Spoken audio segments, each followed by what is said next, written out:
Welcome to Alien Whispers, where sizzling hot alien women and emotional sci-fi alien stories await you. If you enjoy thrilling adventures between humans and extraterrestrial beings, don't forget to like, subscribe, and leave a comment below the video. Now let's dive into the story. Martin Quibb was a man who had seen more than his fair share of chaos during his 20 years in the Marines. From desert storms to urban skirmishes, he'd faced it all with the calm resolve of a seasoned soldier. But nothing, absolutely nothing, could have prepared him for what happened on that otherwise ordinary Tuesday morning. It was 8:15 a.m., and Martin was sitting on his back porch, sipping his third cup of coffee for the day. The sun was just beginning to warm the dew on the grass, and the birds were chirping in the trees that lined his small suburban garden. Martin's garden was his sanctuary, a place where he could forget about the world and its troubles. He'd spent years turning it into a little paradise, rows of roses in full bloom, a small pond with koi fish swimming lazily, and a wooden shed at the far end where he kept his tools and half-finished projects. It wasn't much, but it was his, and that was enough. He leaned back in his chair, closing his eyes for a moment to enjoy the peace. This, he thought, is what retirement is all about. Then, without warning, the peace shattered. A deafening crash echoed through the air, followed by a tremor that shook the ground beneath him. Martin's eyes flew open, and he nearly spilled his coffee as he jumped to his feet.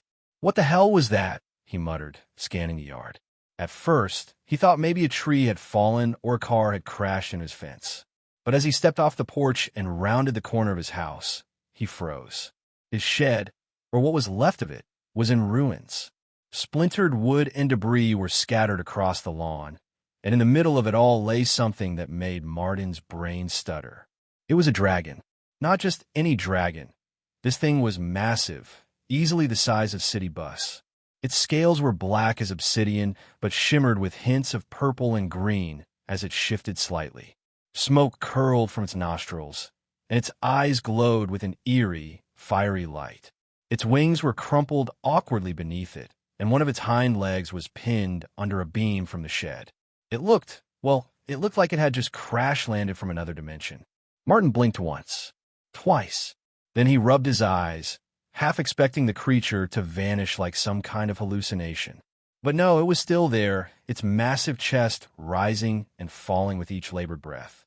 "Okay," Martin said aloud, more to himself than to anyone else. "This is not happening. Dragons don't exist. This is some kind of prank. Dave must have put you up to this." Dave was his old Marine buddy, the kind of guy who thought practical jokes were hilarious. But even Dave wouldn't go this far, would he? The dragon lifted its head slowly, its glowing eyes locking onto Martin. "Aspirin," it said, its voice a deep, rumbling growl that seemed to vibrate through the air itself. Martin stared. "Excuse me." "Aspirin," the dragon repeated, more urgently this time. "I need aspirin. Pain." Martin's jaw dropped. "You can talk." Translation matrix, the dragon explained, its voice strained. "Emergency protocol. Please, aspirin." For a moment, Martin just stood there, trying to process what was happening. A talking dragon in his garden? Asking for aspirin? This had to be a dream. Or maybe he'd finally lost it after all those years in the service. But no, the pain in his knee from an old injury was still there, sharp and familiar. This was real. "All right," he said finally, shaking himself out of his stupor. "Hold on. I'll see what I can do." But before he left, he had to ask, "Wait a minute, you're a dragon. Do dragons even take aspirin? I mean, what kind of pain are you in?" The dragon shifted uncomfortably, its massive body causing the ground to tremble slightly. "My quantum drive malfunctioned during the jump, causing a feedback loop in my neural network. It's like a migraine, but amplified by a factor of 10. Martin nodded sympathetically. "I've had migraines. They're no fun. But I'm not sure if human medicine will work on you." The dragon looked at him with pleading eyes. "Please, it's worth a try. I can't function like this." Martin sighed. "All right, I'll get it for you. But if you start breathing fire or something, don't blame me." The dragon chuckled weakly. "I'll try to contain myself." Martin hurried back into his house, his mind racing. Aspirin for a dragon? That was ridiculous. But then again, so was having a dragon in your backyard. He made his way to the bathroom, where he kept his medications. The cabinet was cluttered with various bottles, painkillers, vitamins, and that one bottle of Viagra that Dave had given him as a joke last Christmas. Martin had never used it, of course, but he'd kept it around just in case. You never knew when you might need to laugh at Dave's expense again. In his haste, Martin grabbed what he thought was the aspirin bottle. It looked similar enough, small white pills in a generic container. He didn't bother checking the label. He just poured a handful into a mixing bowl, added some water to dissolve them, and stirred quickly. Back outside, he approached the dragon cautiously. "Here," he said, holding out the bowl. "Drink this." The dragon eyed the mixture suspiciously but then extended its long, forked tongue and lapped it up. Almost immediately, something extraordinary happened. The dragon's scales began to glow from within, as if lit by some inner fire. It let out a mighty roar that made the ground shake, and its eyes blazed brighter than before. Its wings, which had been crumpled and useless, suddenly unfurled with a snap, looking as good as new. Even its injured leg seemed to heal before Martin's eyes. "Whoa," Martin breathed, stepping back instinctively. "That was fast." The dragon stretched its neck and flexed its claws, looking invigorated. "Vigorin," it said, its voice now strong and clear. "That's what we call on my world. A rare stimulant for draconian physiology. You've given me quite the dose, human." Martin frowned, glancing at the bottle in his hand. "Vigorin? Wait, oh no." He turned the bottle over and read the label. "This isn't aspirin, it's Viagra. I must have grabbed the wrong one." The dragon let out a sound that could only be described as laughter, a deep, rumbling chuckle that sent vibrations through the air. "No harm done. In fact, I feel better than I have in centuries." "Thank you, Martin Quibb." Martin blinked. "You know my name?" "Your property records," the dragon explained. "I accessed them while waiting for you.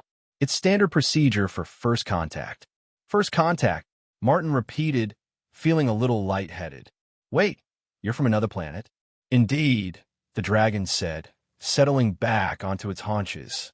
"I am Navigator Zyzixian Trax of the Draconian Fleet.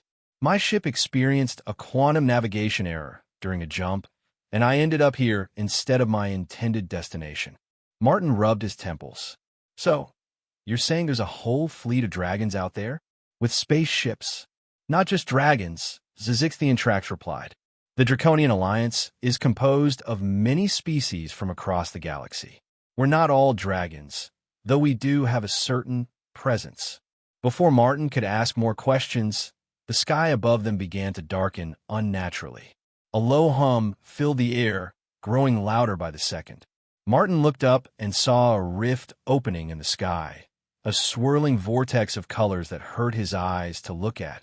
From the rift emerged a ship unlike anything he'd ever seen.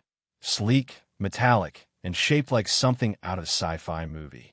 It hovered silently above his garden before descending with precision, landing on what was left of his lawn.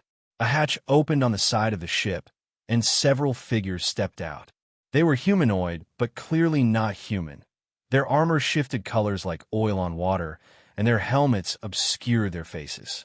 The lead figure removed its helmet, revealing a face that was almost human, but with 3 eyes arranged in a triangular pattern and skin that shimmered like polished bronze. "I am Commander Phrixus of the Galactic Draconian Corps," the figure announced. "We are here to retrieve Navigator Zyzixian Trax." Zyzixian Trax nodded. "I am here, Commander, but I have made an unexpected friend." Phrixus turned his gaze to Martin, his 3 eyes narrowing slightly. "You have administered Vigorin to a Class 7 quantum being. Do you understand what you've done?" Martin held up his hands defensively. "Look, it was an accident. I thought it was aspirin." Phrixus exchanged glances with his companions. "This is highly irregular. By giving Zyzixian Trax Vigorin, you have inadvertently created a biochemical bond between yourself and him. Such bonds are recognized under Galactic Protocol 7293B as establishing formal diplomatic relations." Martin's stomach dropped. "Diplomatic relations? With me? But I'm just a retired Marine." "Nevertheless," Phrixus said, his tone firm, "the bond has been formed. You are now Earth's official representative to the Draconian Alliance. Martin laughed nervously. You gotta be kidding me. I don't know anything about diplomacy. Or aliens. You will learn, Phrixus replied. But first, we must take you to Alliance headquarters to formalize this contact. Before Martin could protest further, another figure stepped forward from the group. This one was different, taller, with a graceful demeanor that stood out even among the alien soldiers.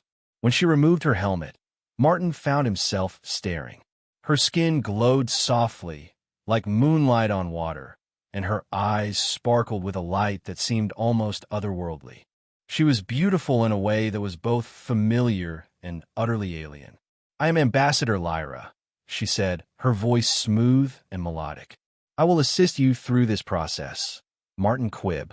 Martin swallowed hard, trying to find his voice. Nice to meet you, Ambassador Lyra. Please, she said with a warm smile, call me Lyra. We have much to discuss, but first, we need to ensure Navigator's Azichthian Trax is stable after his enhancement. As Lyra and Phrixus tended to the dragon, Martin stood there, feeling like he'd been dropped into someone else's life. Just this morning, he'd been sipping coffee in his garden. Now he was being told he was Earth's ambassador to an alien alliance because he'd accidentally given a dragon Viagra. Life, he thought, had a strange sense of humor. But as he watched Lyra move with grace and efficiency, he couldn't help but feel a flicker of excitement. Maybe this wasn't such a bad turn of events after all. Little did he know, this was only the beginning of an adventure that would change everything he thought he knew about himself and the universe. Martin stood in his garden, still trying to wrap his head around what was happening. The dragon, Navigator's Azichthian Trax, was now being tended to by a team of aliens, while Commander Phrixus and Ambassador Lyra focused their attention on him. The air felt heavy, charged with a sense of importance that made Martin's skin prickle. His life, which had been predictable just an hour ago, had taken a sharp turn into the unknown. Mr. Quibb, Phrixus began, his voice formal and precise, like a military officer briefing a subordinate. I understand this is difficult to process, but you must grasp the gravity of what has occurred. Martin nodded slowly, his mind spinning. All right, let's start with the basics. What's this Vigaran stuff? Lyra stepped forward, her presence both calming and intriguing. Her glowing skin seemed to catch the sunlight in a way that made Martin want to stare, but he forced himself to focus. Vigaran is a substance known to the Draconian Alliance as a powerful enhancer for draconian physiology, she explained, her voice smooth and melodic. It's rarely used because of its potency, but in small doses, it can aid recovery from injury or exhaustion. However, the amount you gave Azichthian Trax was substantial. Martin winced. Yeah, I grabbed the wrong bottle. Thought it was aspirin. Phrixus's 3 eyes narrowed slightly, a gesture Martin interpreted as mild disapproval. Aspirin is a human pain reliever, correct? It would have minimal effect on a draconian. Vigaran, however, is another matter entirely. By administering it to Azichthian Trax, you not only accelerated his healing, but also created a unique biochemical bond between you and him. A bond? Martin asked, raising an eyebrow. You mean like we're connected now? In a manner of speaking, Lyra said. In draconian culture, sharing such a substance, especially in a moment of need, is seen as an act of profound trust and alliance.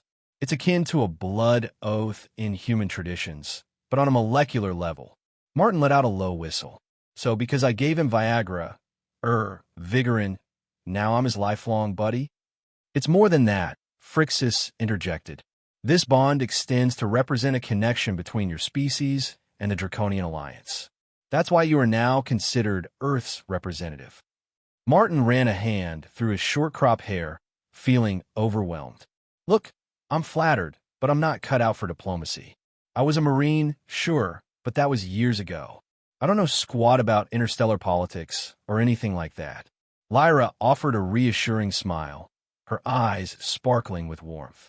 That's why I'm here, Martin. My role as an ambassador is to guide you through this process. We'll take it one step at a time. Phrixus nodded.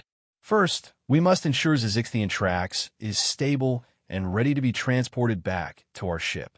Then, we'll need to prepare you for a formal introduction to the Alliance. Prepare me how? Martin asked, a knot of anxiety forming in his stomach. You'll need to learn about the Alliance's structure, its member species, and the protocols for first contact, Lyra said. But don't worry, we have resources to assist you. And, of course, your garden will be restored and upgraded as a gesture of goodwill. Martin glanced at the wreckage of his shed, now a pile of splintered wood and scattered tools. Upgraded how? Phrixus gestured to a member of his team who was scanning the area with a device that looked like a cross between a tablet and a Geiger counter. We'll rebuild your shed with stronger, more aesthetically pleasing materials, Phrixus said. It will also be equipped with basic defensive capabilities in case of further incidents. Martin gave a nervous laugh. Defensive capabilities? You mean like lasers or something? Something like that, Phrixus replied cryptically. As the aliens worked on stabilizing Zyzixian tracks, Martin found himself drawn to Lyra. There was something about her that put him at ease, despite the absurdity of the situation. So, Lyra, are you from the same planet as Phrixus? She shook her head, her hair flowing like liquid silver in the sunlight. No, I'm from a different system. My people are known for their diplomatic skills, which is why I was assigned this role. Martin nodded, trying to process the information. And Phrixus? He seems intense. Lyra's lips curved into a smile. Commander Phrixus is a veteran of many campaigns. He's seen a lot, and he takes his duties seriously. But he's fair, and he respects those who earn it. I'll keep that in mind, Martin said, mentally noting to stay on Phrixus's good side. After a few minutes, the alien signaled that Zyzixian tracks was stable and ready for transport. The dragon turned to Martin, its glowing eyes softening. Thank you, Martin Quibb, it said, its voice now steady and strong. You showed courage and kindness. I look forward to our future interactions. Martin gave an awkward wave. Take care, Zyzix. Try not to crash into any more sheds, all right? The dragon let out a soft chuckle, a sound that rumbled through the garden like distant thunder. It was then lifted by a beam of light from the alien ship, its massive form floating gracefully upward. As Zyzix disappeared into the vessel, Phrixus turned back to Martin. Now, Mr. Quibb, we need to discuss your preparation. Martin took a deep breath, steadying himself. All right, let's do this. But first, can I grab a cup of coffee? It's been a hell of a morning. Lyra laughed, a sound like wind chimes in a gentle breeze. Of course, we can set up a temporary command center in your home while we await further instructions from the Alliance. As they walked toward the house, Martin couldn't shake the mix of excitement and nervousness bubbling inside him. His life had just veered into uncharted territory, and he had no idea what lay ahead. But with Lyra by his side, he felt a spark of hope that he could handle whatever came next. Inside, Martin led Phrixus and Lyra to his living room, gesturing for them to sit on the worn but comfortable couch. Make yourselves a home, I guess. Want anything? Café, there. Phrixus declined with a slight bow. We do not require sustenance at this time. Thank you. Lyra, however, smiled. I like a cup of tea, if you have it. Martin nodded and headed to the kitchen, his movements automatic as his mind raced. He was about to make tea for an alien ambassador. How had his life come to this? He filled the kettle, set it to boil, and grabbed a couple of mugs from the cupboard. As the water heated, he tried to organize his thoughts. Vigorin, biochemical bonds, interstellar diplomacy. It was a lot to take in. When he returned with the tea, Lyra accepted her mug with a grateful nod. Thank you, Martin. This is a kind gesture. No problem, he said, settling into his armchair with his coffee. So, what do I need to know about this alliance? Phrixus activated a small device on his wrist, and a holographic display appeared in the center of the room, showing a vast network of stars and planets connected by glowing lines.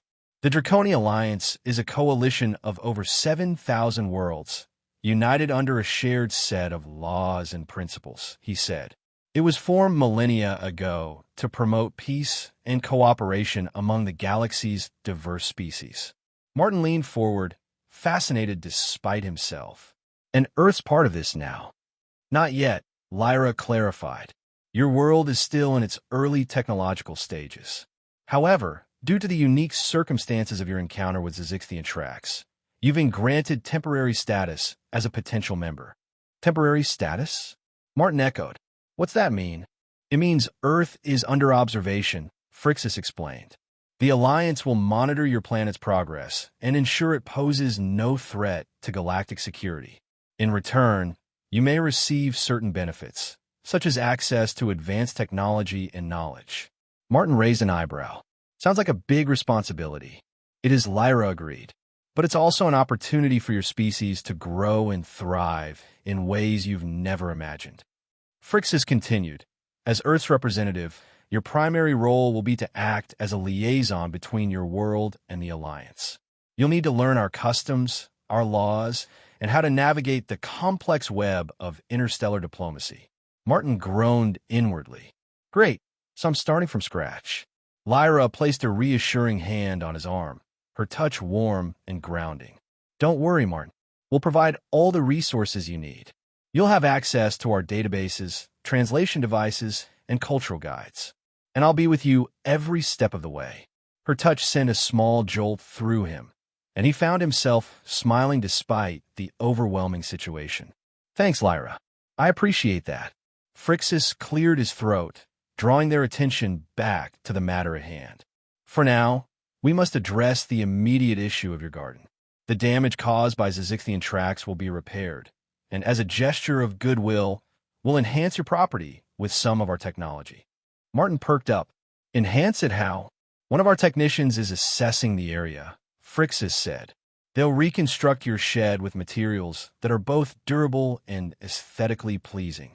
Additionally, we'll install a security system capable of detecting and neutralizing potential threats. Threats? Martin asked, alarmed. What kind of threats? Nothing imminent, Lyra reassured him. But as Earth's representative, your home may attract attention from various parties, both friendly and otherwise. This is standard procedure to ensure your safety.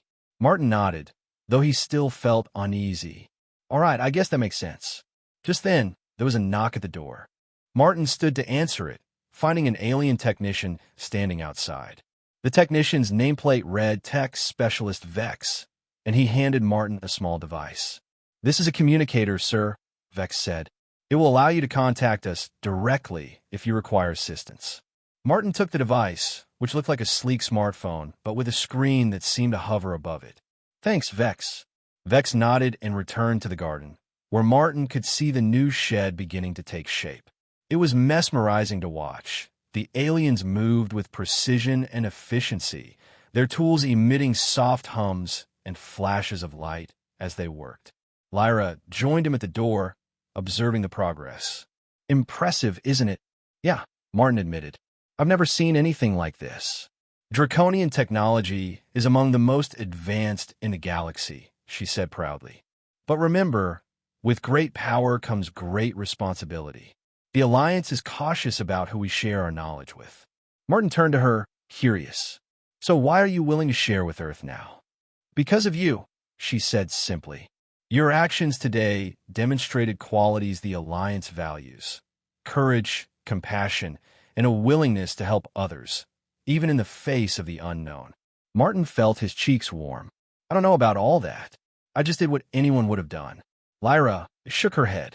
No, Martin, not everyone would have reacted as you did. Many would have panicked or acted out of fear. But you stayed calm and helped Zizixthian Trax, even though you didn't understand what was happening. He shrugged, uncomfortable with the praise. Well, old habits die hard. In the Marines, you learn to adapt and overcome. Exactly, Lyra said, her eyes brightening. That's the spirit we need in a representative. As they watched the aliens work, Martin's mind began to wander. So what's next? Do I have to go to some alien planet or something? Phrixus, who had been monitoring his communicator, looked up. Not immediately. First, we need to formalize your status with the Alliance. That will involve a meeting at our headquarters, located in a separate dimensional space, accessible only through specific portals. Martin's eyes widened. Dimensional space? Like a parallel universe. Something like that, Phrixus confirmed. It's a bit more complicated, but for now, you can think of it as a place outside your physical universe. Great, Martin muttered. So, when do we go? Not for a few days, Lyra said. We need time to prepare you and ensure everything is in order. In the meantime, you can continue your normal life, though I suspect it won't feel normal anymore. Martin chuckled. You can say that again. As the aliens continued their work outside, Martin sipped his coffee, trying to absorb everything. He was still reeling from the morning's events, but there was a part of him, a small, adventurous part, that was starting to get excited. This was bigger than anything he'd ever done in the Marines, and while it scared him, it also gave him a sense of purpose he hadn't felt in years. Lyra glanced at him, her expression thoughtful. You're handling this remarkably well, Martin.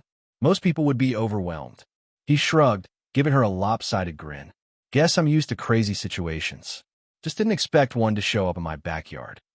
She laughed again, and Martin found himself liking the sound more each time he heard it. Well, you've certainly made an impression on the Alliance, she said. And on me. Martin's heart skipped a beat, but before he could respond, Phrixus stood. We should conclude for now. Our team will finish the initial repairs, and we'll return tomorrow to begin your training. Sounds good, Martin said, though he wasn't entirely sure it did. Thanks for, well, not abducting me or anything. Phrixus's lips twitched in what might have been a smile. You're welcome, Mr. Quibb. Rest well. You'll need your strength. As the aliens prepared to leave, Lyra lingered for a moment. If you need anything, Martin, just use the communicator Vex gave you. I'll be available. Thanks, Lyra, he said, meeting her gaze. I'll keep that in mind. She smiled, then followed Phrixus out, leaving Martin alone in his living room. He sank back into his chair, staring at the holographic display that still hovered faintly in the air. His garden was being rebuilt by aliens. He was Earth's new ambassador, and he just made friends with a dragon, all because of a mix-up with a bottle of Viagra. Life's funny sometimes, he muttered to himself, taking another sip of coffee. He had no idea what tomorrow would bring, but for the first time in years, he was ready to find out. Martin sat in his living room, the faint hum of alien technology outside his window, a constant reminder that his life had changed forever. The coffee in his mug had gone cold, but he barely noticed as he listened to Lyra and Commander Phrixus outline the next steps in his unexpected journey as Earth's representative to the Draconian Alliance. The holographic display still hovered in the air, its glowing web of stars and planets a mesmerizing backdrop to their conversation. So, let me get this straight, Martin said, rubbing his temples. I've got a few days to learn enough about your alliance to not make a fool of myself at this big meeting. Any chance I could just wing it? Lyra's lips curved into a smile, her glowing eyes twinkling with amusement. I'm afraid winging it might not be the best approach, Martin. The Alliance Council includes representatives from thousands of species, each with their own customs and expectations. A misstep could be misinterpreted. Martin groaned, slumping back in his chair. Great. So, no pressure then. Phrixus, standing near the window, turned to face him. You will not be alone, Mr. Quibb. Ambassador Lyra is one of our most skilled diplomats, and our resources are extensive. We'll provide you with a neural interface to accelerate your learning. Martin's eyes widened. A neural what now? It's a device that interfaces with your brain, Lyra explained, her tone reassuring. It allows you to absorb information more quickly. Think of it as a supercharged study guide. It's non-invasive and perfectly safe for humans. Martin scratched his chin, skeptical. So, you're going to plug something into my head? No offense, but that sounds like something out of a sci-fi horror flick. Lyra laughed, the sound light and melodic, easing the tension in the room. I promise, it's nothing like that. It's more like wearing a headset. You'll feel a slight tingle, and then you'll have access to our database, history, culture, protocols, even basic phrases in common galactic languages. Martin leaned forward, intrigued despite his reservations. Okay, that sounds kind of cool. But what if it scrambles my brain or something? It won't, Phrixus said, his voice firm. The technology has been tested across millions of species. Your physiology is well within its parameters. All right, I'll take your word for it, Martin said, though he wasn't entirely convinced. When do we start? Tomorrow, Lyra said. We'll bring the interface and begin your training. For now, let's focus on getting you comfortable with the basics. Martin nodded, taking a sip of his cold coffee and grimacing. Basics it is. So what's the Alliance like? I mean, who's in charge? Is there a president or something? Phrixus activated the hologram again, zooming in on a cluster of stars. The Alliance is governed by a council, with representatives from each member world. There's no single leader. Decisions are made through consensus, guided by a set of principles called the Codex Harmonia. Codex Harmonia? Martin repeated, raising an eyebrow. Sounds fancy. It's a framework for cooperation, Lyra said. It emphasizes mutual respect, shared prosperity, and non-aggression. Every species agrees to abide by it, though interpretations can vary. Martin chuckled. Sounds like politics back home, just with more tentacles and laser guns. Lyra's smile widened. You're not entirely wrong. Diplomacy is universal, even across galaxies. But the Alliance has mechanisms to resolve disputes, which you'll learn about. Over the next hour, Lyra and Phrixus walked Martin through the Alliance's key species, from the insectoid Cuz collective to the aquatic Seraphi Concord. Martin listened, trying to keep track of names and traits, but it was like drinking from a fire hose. He jotted mental notes. Cuz were skeptical and logical. Seraphi were artistic and emotional, but he knew he'd need that neural interface to keep it all straight. As they talked, Martin glanced out the window at the garden. The alien technicians were making incredible progress.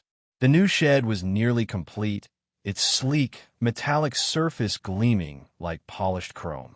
It looked more like a spaceship than a storage unit, and Martin couldn't help but feel a mix of awe and disbelief. Man, that thing's something else, he said, standing to get a closer look. What's it made of, anyway? An alloy called Duracite, Phrixus replied, joining him at the window. It's lightweight, resistant to extreme conditions, and self-repairing to a degree. It's standard for Alliance structures. Self-repairing? Martin asked, impressed. So, if I accidentally back my truck into it, it'll fix itself? Within limits, Phrixus said, his tone suggesting he didn't entirely approve of Martin's hypothetical scenario. It's also equipped with a shield generator and sensors to detect unauthorized intrusions. Martin whistled. Shield generator? Like Star Trek shields. A simplified version, Lyra said, stepping beside him. It's designed to protect against minor threats, say, a rogue meteor or an overzealous visitor. It won't withstand a full-scale attack, but it's more than adequate for your needs. Martin shook his head, still processing. My shed's got shields. Never thought I'd say that. Lyra's shoulder brushed against his as she looked out at the garden, and Martin felt a small spark at the contact. It's a small token of our appreciation, she said. We know this is a lot to take on, and we want you to feel secure. Thanks, Martin said, meeting her gaze. This is all nuts, but you're making it manageable. Her eyes softened, and for a moment, the room felt quieter, as if it were just the two of them. I'm glad to hear that, Martin. We're in this together. Phrixus's communicator beeped, breaking the moment. The technicians have nearly completed the upgrades, he said, checking the device. They've also restored your garden's flora, using a rapid growth matrix to replace any damaged plants. Martin blinked. You fixed my roses, too. And your koi pond, Lyra added, smiling. We took scans of the area before beginning repairs. Everything should be as it was, or better. Martin stepped outside, Lyra and Phrixus following. The garden was transformed. The roses were in full bloom, their petals vibrant and untouched by the dragon's crash. The pond sparkled, the koi swimming lazily as if nothing had happened. And the shed, now more like a futuristic bunker, stood proudly at the far end, its surface reflecting the golden hues of the setting sun. Holy cow, Martin breathed, running a hand over the shed's smooth exterior. This is unreal. Tech specialist Vex approached, holding a small control panel. The system is fully operational, sir, he said. This panel controls the security features. It's intuitive, voice-activated, and linked to your communicator. Martin took the panel, which felt impossibly light in his hands. Voice-activated? So I just say shields up or something? Precisely, Vex said. The system will guide you through the options, Martin grinned, feeling like a kid with a new toy. All right, let's try it. A shield's up. A faint hum filled the air, and a shimmering field briefly appeared around the shed before fading. Vex nodded approvingly. The shield is active. You can adjust settings or deactivate it via the panel. Martin turned to Lyra, still grinning. I got a shielded shed. Dave's gonna lose his mind when I tell him. Lyra tilted her head, curious. Dave, my buddy, Martin explained. The guy who gave me the Viagra as a gag gift. He's gonna think I'm pulling his leg. Lyra laughed, the sound warm and genuine. You'll have quite a story to tell him. Yeah, if he believes me, Martin said, shaking his head. I'm still not sure I believe it myself. Phrixus stepped forward, his expression serious. We'll leave you to rest now, Mr. Quibb. Tomorrow, we'll begin your training with a neural interface. It will be intensive. Martin swallowed, the weight of his new role settling back on his shoulders. Got it. Any tips for a rookie ambassador? Be yourself, Lyra said, her voice earnest. Your authenticity is your strength. The Alliance values honesty, and your perspective as a human will be unique. Martin nodded, feeling a flicker of confidence. All right, I'll give it my best shot. As the aliens prepared to leave, Lyra lingered by the garden gate. You did well today, Martin, she said. Most people would be overwhelmed, but you're holding your own. Thanks, he said, meeting her gaze. Having you around makes it easier. Her smile was soft, almost shy. I'm glad. Sleep well, Martin. We have a big day tomorrow. She turned to join Phrixus, and Martin watched them go, their figures disappearing into the evening light. He stood in his garden, the new shed gleaming behind him, and looked up at the stars. Somewhere out, there was a whole galaxy waiting to meet him, a retired Marine with a knack for screwing up prescriptions. Life's one hell of a ride, he muttered, heading back inside.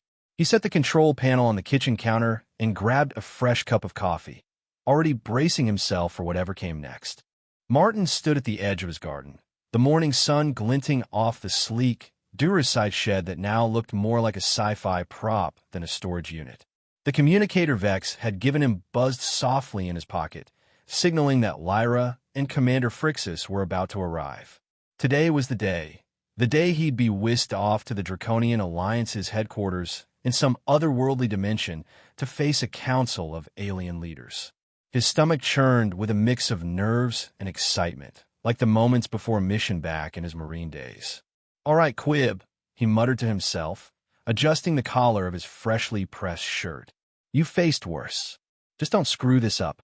A low hum filled the air, and a shimmering portal opened in the middle of his lawn, its edges crackling with energy. Lyra stepped through first, her glowing skin radiant in the morning light, followed by Phrixus, his three eyes scanning the surroundings with military precision.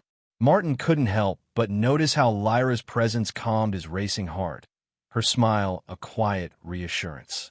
Good morning, Martin, she said, her voice warm and melodic. Are you ready? As ready as I'll ever be, Martin replied, managing a lopsided grin. This neural interface thing better have done its job, or I'm going to look like an idiot up there. Lyra chuckled, stepping closer. You've absorbed more than you realize. The interface has been feeding you information all night. Trust yourself. Phrixus approached, holding a small device that looked like a metallic wristband. This is a dimensional tether, he said, fastening it around Martin's wrist. It will keep you anchored to our destination and ensure a safe return. Do not remove it. Martin eyed the device warily. Got it. No taking off the cosmic seatbelt. Phrixus's lips twitched, possibly the closest he'd come to a smile. Precisely. Now, step through the portal. We have little time to waste. Martin took a deep breath, gave his garden one last look, and followed Lyra through the portal. The sensation was like stepping through a curtain of cold water, his skin tingling as the world around him blurred. When his vision cleared, he was standing in a vast, circular chamber that made his jaw drop. The headquarters of the Draconian Alliance was unlike anything he'd ever seen. The ceiling soared hundreds of feet above, a dome of translucent crystal that pulsed with soft, shifting colors. The walls were lined with intricate carvings depicting alien landscapes and creatures, glowing faintly as if alive. In the center of the chamber stood a massive, crescent-shaped table, surrounded by dozens of beings, some humanoid, others decidedly not. There were creatures with multiple limbs, others with shimmering, liquid-like bodies, and one that looked like a floating cloud of light. "Holy crap," Martin whispered, his voice echoing slightly. "This is intense." Lyra placed a hand on his arm, her touch grounding him. "You'll do fine, Martin. Just follow my lead." Phrixus led them to a spot near the table, where a tall, regal figure stood to address the room. The figure had a humanoid shape, but was covered in iridescent scales, its eyes like twin suns. "I am High Arbiter Valoria," it announced, its voice resonating through the chamber. "We convene to formalize the status of Earth," represented by Martin Quibb, following his biochemical bonding with Navigator Zizixian Trax. Martin swallowed hard as all eyes, or what passed for eyes, turned to him. He felt like a kid called to the principal's office, except the principal was an alien dragon and the office was in another dimension. Valoria continued, "Mr. Quibb, you have been granted temporary status as Earth's representative due to your actions. Today, you must present your case for Earth's potential membership in the Alliance. Be warned, the Council will scrutinize your words carefully." Martin nodded, his throat dry. "Understood, ma'am, Arbiter." Lyra leaned in, whispering, "Just be honest. Speak from the heart. The neural interface will help with details." Before Martin could respond, a sharp, clicking voice cut through the chamber. "I object to this proceeding." The speaker was a tall, insectoid creature with multifaceted eyes and mandibles that twitched irritably. Its nameplate read, "Cusk Representative Thrime." Martin's stomach sank. The neural interface supplied a quick fact. The Cuz Collective was known for its skepticism and rigid logic. Great, he thought. My first day, and I've already got a critic. Valoria's eyes narrowed. "State your objection, Representative Thrime." Thrime's mandibles clicked rapidly. This human's actions were accidental, not intentional. Administering Vigarin, a controlled substance in our domains, to a Draconian was reckless. Earth is a primitive world, barely capable of space travel. Granting them status risks destabilizing the Alliance's security. Martin felt a surge of indignation, but Lyra's hand on his arm kept him quiet. "Let me handle this," she whispered, stepping forward. "High Arbiter, Representative Thrime's concerns are noted, but Mr. Quibb's actions, while accidental, demonstrated compassion and courage, qualities the Alliance values. His bond with Zizixian Trax is a testament to Earth's potential." Thrime's eyes glittered with disdain. "Compassion is irrelevant without competence. What assurances do we have that Earth won't misuse Alliance technology? Or worse, weaponize substances like Vigarin?" Martin couldn't stay silent any longer. "Hold on a second," he said, stepping forward. "I get that I messed up with a Vigarin, but I was trying to help a creature in pain. Where I come from, that's what we do. We help, even when it's messy. Earth's not perfect, but we're not out to cause trouble. We just want a chance to learn and grow." The chamber went quiet, and Martin felt every gaze on him. Lyra gave him an encouraging nod, but Thrime's mandibles clicked in what Martin guessed was annoyance. "Your intentions are irrelevant," Thrime snapped. "The Cuz Collective demands a full assessment of Earth's technological and cultural maturity before any status is granted." Valoria raised a hand, silencing the room. "Representative Thrime, your concerns will be addressed. Mr. Quibb, you may present your case. Explain why Earth deserves consideration." Martin took a deep breath, the neural interface supplying facts and figures as he spoke. "Look, I'm no scholar or politician. I'm just a guy who used to be a Marine. But I know people, humans, I mean. We're messy, yeah, but we're also curious. We've built telescopes to see stars we'll never reach, written stories about worlds we can't imagine, and helped each other through disasters. We're not ready to join your club yet, but give us a chance, and we'll prove we can keep up." Lyra's smile was subtle but proud, and even Phrixus gave a slight nod. The council murmured, some nodding, others exchanging skeptical glances. Thrime, however, wasn't done. "Your words are sentimental," Thrime said, its voice dripping with condescension. But sentiment does not guarantee stability. The Cuz Collective proposes a probationary period with strict oversight. Earth must be monitored closely to prevent any misuse of Alliance resources. Martin clenched his fists, his marine instincts urging him to push back. Lyra sensed his tension and stepped in. A probationary period is reasonable, she said smoothly. But strict oversight must be balanced with trust. Earth's representative has shown good faith, and the Alliance thrives on mutual respect. Vealoria considered this, her scales shimmering. We will deliberate on the proposal. Mr. Quibb, you may be seated. We will reconvene shortly. Martin sat, his heart pounding. Lyra leaned close, her voice low. You did well, Martin. Thrime is challenging, but you held your own. Yeah, but that guy's got it out for me, Martin muttered. What's his deal? The Kusk value logic above all else, Lyra explained. They see emotion as a weakness. Thrime likely views Earth as unpredictable, which makes him cautious. Great, Martin said, rubbing his neck. So, I've got to convince a giant bug I'm not a loose cannon. Lyra's laugh was soft, her hand brushing his. You're doing better than you think. As the council deliberated, Martin felt the weight of the moment. He wasn't just representing himself. He was carrying the hopes of his entire planet. It was a lot for a guy who'd been pruning roses just days ago, but with Lyra's support, he felt ready to face whatever came next. The chamber buzzed with low murmurs as the council members deliberated, their voices a mix of clicks, hums, and melodic tones. Martin sat beside Lyra, his leg bouncing nervously under the table. The neural interface was still feeding him snippets of information, cultural nuances, diplomatic strategies, but it couldn't quell the knot in his stomach. Thryme's piercing gaze kept drifting toward him, and Martin had the distinct feeling the Kusk representative wasn't done challenging him. Lyra leaned in, her voice a quiet anchor. Stay calm, Martin. The council's deliberation is standard. Your speech made an impact. Martin managed a weak smile. Hope so. I felt like I was giving a high school book report up there. She chuckled, her eyes sparkling. You were authentic. That's what matters. The council values sincerity, even if Thrime doesn't. Before Martin could reply, Vealoria's resonant voice filled the chamber. The council has reached a preliminary decision. Mr. Quibb, please stand. Martin rose, his heart hammering. Every eye, tentacle, and glowing orb in the room was on him, and he fought the urge to fidget. Vealoria's scales shimmered as she spoke. Your case for Earth's potential membership has been compelling, Mr. Quibb. However, concerns raised by Representative Thrime warrant further consideration. We propose a probationary period of 1 galactic cycle, approximately 1 Earth year, during which Earth will be monitored.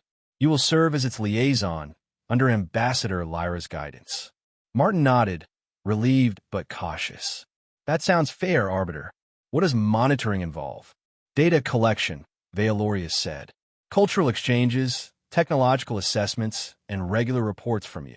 The Alliance will provide resources to aid your world's development, but any misuse will result in sanctions. Thryme's mandibles clicked sharply. I propose an additional condition, he said, his voice cutting through the room. The human must undergo a trial of competence to prove Earth's readiness. If he fails, Earth's status will be revoked immediately. The chamber erupted in murmurs, and Martin's stomach dropped. Lyra shot to her feet, her voice firm but diplomatic. High Arbiter, a trial is unnecessary. Mr. Quibb's actions with Zizixthian tracks already demonstrate his competence. This proposal feels like an attempt to undermine Earth's opportunity. Thryme's eyes glittered with defiance. The Kusk Collective insists. Earth's reckless use of Vigarin raises questions about its judgment. A trial will ensure accountability. Martin's temper flared, his marine instincts kicking in. You want to test me? Fine. Name your trial, Bug Guy. I'm not afraid of a challenge. The room went silent, and Lyra's hand gripped his arm, a silent plea for restraint. Vealoria raised a hand, her presence commanding.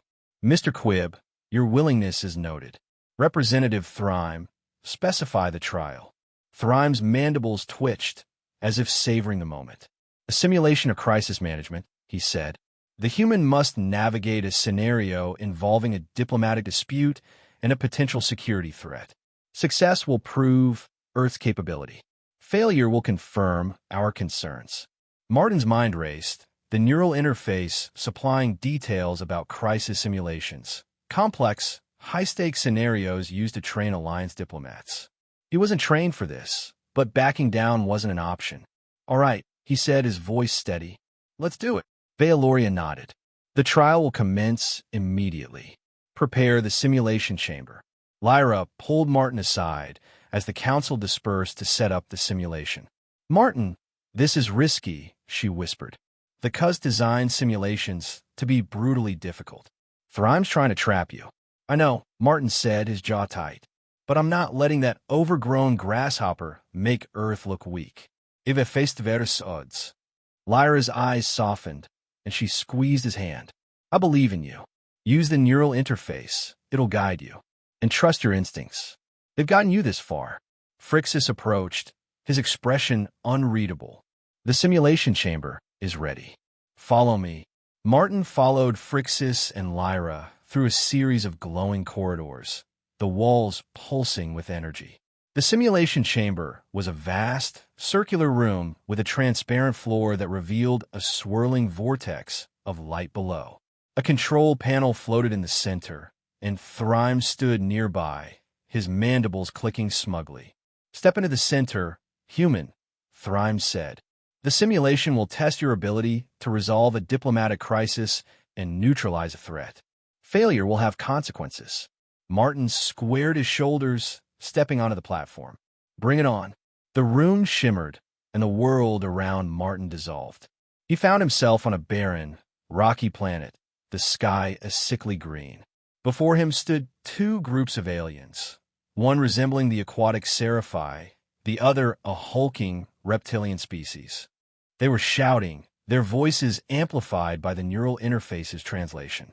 You violated our treaty, the Seraphi leader hissed, its fins flaring. Your ships encroached on our territory. The reptilian leader roared, brandishing a weapon. Your territory is a lie. We claim this sector.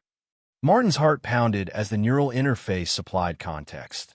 The dispute could escalate into war, destabilizing the region. He had to mediate, and fast. But before he could speak, a low rumble shook the ground, and a swarm of robotic drones emerged from the horizon, their weapons glowing. Great, Martin muttered. Diplomacy and a fight. Just my luck. Drawing on his marine training, Martin raised his hands, projecting calm. Everyone hold up. Let's talk before this gets out of hand. The Seraphi leader turned to him, its eyes narrowing. Who are you to intervene? I'm Martin Quibb, Earth's representative, he said, his voice firm. I'm here to help you sort this out. But first, we need to deal with those drones. The reptilian leader growled but nodded. Agreed. The drones are a mutual threat. Martin's mind raced, the neural interface suggesting strategies. He spotted a control tower in the distance, likely the drone's source. I'll handle the drones, he said. You two start talking, find common ground. Nobody wins if this turns into a war. The aliens hesitated, but Martin's confidence, bolstered by Lyra's encouragement, swayed them. He sprinted toward the tower, dodging blasts from the drones. The neural interface guided him, highlighting weak points in their armor. Using a discarded alien weapon, he fired precise shots, disabling several drones as he reached the tower. Inside, he found a control console. The interface translated the controls, and Martin worked quickly, shutting down the drone network. The swarm collapsed, and he breathed a sigh of relief. Returning to the aliens, he found them still arguing, but less hostile. All right, Martin said, stepping between them. You both want this sector for resources, right? How about a shared agreement? Split the profits and keep the peace. The Seraphi leader hesitated, then nodded. A compromise could work. The reptilian leader grumbled, but agreed. For now, the simulation faded, and Martin found himself back in the chamber, sweating but exhilarated. Lyra rushed to his side, her face alight with pride. You did it, Martin. Thryme's mandibles clicked furiously. This proves nothing. The human relied on luck. Veoloria's voice silenced him. The simulation was completed successfully. Mr. Quibb demonstrated resourcefulness and leadership. Earth's probationary status is confirmed. The council erupted in murmurs of approval, and Martin felt a surge of triumph. Thrime stormed out, but Martin didn't care. He'd faced the challenge and won, for Earth. Lyra squeezed his hand, her smile radiant. "You were incredible, Martin." He grinned, adrenaline still pumping. "Couldn't have done it without you." As the council adjourned, Martin knew this was just the beginning. Earth had a foothold in the galaxy, and he was ready to fight for its place, starting with a well-earned cup of coffee. Martin stepped through the shimmering portal, the familiar scent of his garden hitting him like a wave of comfort after the surreal intensity of the Draconian Alliance headquarters. The morning sun was higher now, casting golden rays across the roses and the gleaming Duracite shed that stood as a testament to his wild new reality. His heart still raced from the trial, the memory of disabling drones and mediating alien disputes fresh in his mind. He'd done it, convinced the council, faced down Thrime, and secured Earth's probationary status. But as the portal closed behind him, the weight of it all settled on his shoulders. Lyra emerged beside him, her glowing skin catching the sunlight, and Commander Phrixus followed, his 3 eyes scanning the garden with a hint of approval. Martin turned to them, managing a tired grin. "Well, that was one hell of a field trip. Any chance I can take a nap now?" Lyra laughed, her voice like a gentle breeze through wind chimes. "You've earned it, Martin. You were remarkable out there." Phrixus nodded, his usual stoicism softened slightly. "Your performance in the simulation was commendable, Mr. Quibb. Earth's status is secure, thanks to your resourcefulness." Martin rubbed the back of his neck, a bit embarrassed by the praise. "Yeah, well, I had a good team. That neural interface saved my butt, and you two kept me from tripping over my own feet." Lyra's eyes sparkled with warmth. "You give us too much credit. Your courage and honesty won the council over. Even Thrime couldn't deny your success, though I'm sure he's still fuming." Martin snorted. "Let him fume. Guy's got to stick up his mandibles. I'm just glad we're not on probation with him calling the shots." Phrixus's lips twitched, a rare sign of amusement. "Representative Thrime will adjust. The CUSC value results, and you delivered. Now, we must discuss your next steps." Martin sighed, plopping onto the porch steps. "Next steps? I was hoping for a coffee break first." Lyra sat beside him, her shoulder brushing his in a way that sent a small spark through him. "You'll get your coffee," she said, her tone teasing. "But Phrixus is right. Your role as Earth's liaison is just beginning. The Alliance will send resources, educational programs, technology samples, and cultural exchange protocols. You'll need to coordinate their integration." Martin leaned back, staring at the sky. "Coordinate, huh? Sounds like a desk job. I'm not exactly a suit and tie guy." "You won't be alone," Lyra said, her voice soft but firm. "I'll be assigned to Earth for the probationary period to assist you. We'll work together to ensure everything goes smoothly." Martin's heart skipped a beat, and he turned to her, his grin widening. "You're sticking around?" "Well, that's the best news I've heard all day." Her cheeks seemed to glow a little brighter, and she looked away, a shy smile playing on her lips. "It's part of my duties," she said, though her tone suggested there might be more to it. "Earth is unique, and you've made it an interesting assignment." Phrixus cleared his throat, interrupting the moment. "Ambassador Lyra's presence will be invaluable, but you must remain vigilant. Earth's actions will be scrutinized, and not all species will welcome your inclusion. The CUSC, in particular, may push for stricter oversight." Martin nodded, his marine instincts kicking in. "Got it. Keep my eyes open. Don't let the giant bugs get the upper hand." "Anything else?" Phrixus handed him a small, metallic tablet.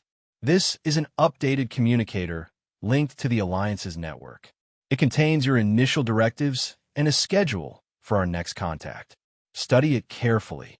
Martin took the tablet, its surface cool and smooth. "Fancy.